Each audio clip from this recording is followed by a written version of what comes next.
Perkenalkan, nama saya Catherine Maizuanda, Prodi S1 Farmasi dari Universitas Adiwangsa Jambi.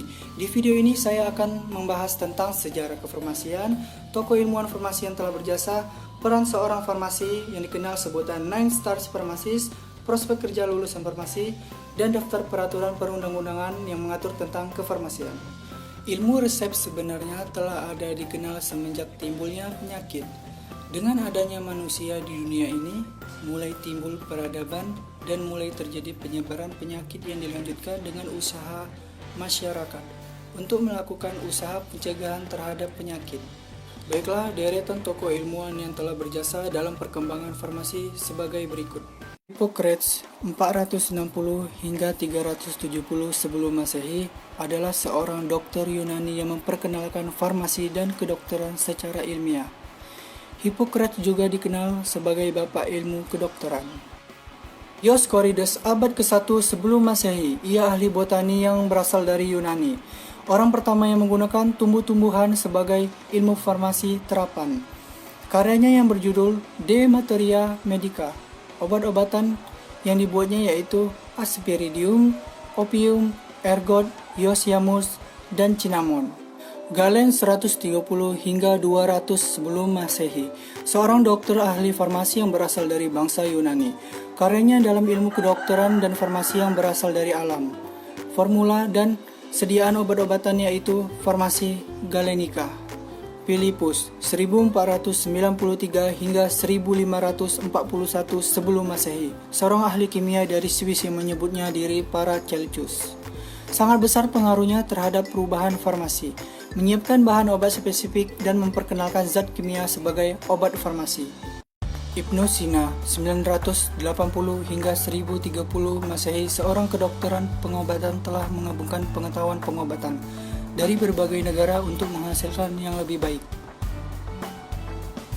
Abu Ja'far Al-Ghafiqi 1165 Masehi, ia memberi kontribusi dalam pengembangan farmasi. Selain itu juga memajukan ilmu tentang komposisi, dosis, meracik, dan menyimpan obat-obatan. Al-Razi dikenal dengan nama Reds, juga ikut dalam membesarkan bidang farmasi. Selain itu juga ia memperkenalkan penggunaan bahan kimia dalam pembuatan obat-obatan. Sabur Ibnu Sahil 869 Masehi, seorang kedokteran pertama yang mempelopori farmakopoeia, yang dikenal dengan sebutan farmakop. Selain itu, ia juga menjelaskan beragam jenis obat-obatan, resep kedokteran, tentang kaidah dan teknik meracik obat.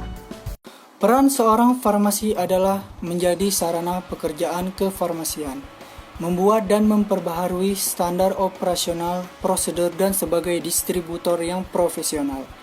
Farmasi memiliki sebutan atau istilah 9 Stars Pharmacist yang menggambarkan secara menyeluruh peran seorang farmasi dalam pelayanan kesehatan sebagai berikut. Yang pertama, caregive. Seorang farmasi harus care, peduli, juga berinteraksi langsung dengan pasien maupun masyarakat luas seperti peracikan, pemberian, konseling, konsultasi, visit, dan monitoring. Kedua, decision maker. Seorang farmasi dapat menentukan setiap keputusan yang akan diambil mengenai hal-hal yang berada di lingkup kefarmasian, yang bertujuan meningkatkan mutu dan kualitas seorang farmasi. Ketiga, komunikator. Seorang farmasi mampu menjadi sosok yang interaktif dalam berkomunikasi dengan pasien ataupun masyarakat luas. Yang keempat, manajer. Seorang farmasi dapat mengarahkan dalam kemampuan seperti kepala instansi di sebuah rumah sakit. Yang kelima, leader. Seorang farmasi mampu menjadi seorang pemimpin yang memiliki visi dan misi yang jelas dan terlaksana. Yang keenam, lifelong learn. Seorang farmasi harus selalu memiliki rasa semangat belajar karena keilmuan farmasi terus berkembang dari waktu ke waktu. 7. Teacher. Seorang farmasi dituntut dapat menjadi seorang pembimbing, pendidik, penghubung untuk pasien serta masyarakat. Ke-8. Research. Seorang farmasi juga meneliti terutama dalam aspek untuk menemukan sebuah inovasi sediaan obat baru yang memiliki nilai manfaat tinggi. Ke-9. Entrepreneur. Seorang farmasi diharapkan dapat terjun langsung menjadi seorang wirausaha dalam memproduksi dan mengembangkan dalam membantu mensejahterakan masyarakat.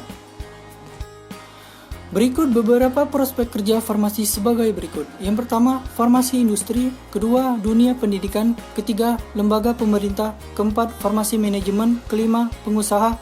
Keenam, peneliti farmasi. Ketujuh, farmasi komunitas.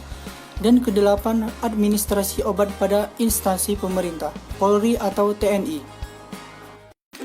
Inilah beberapa perundang-undangan mengatur tentang kefarmasian nomor 51 tahun 2009.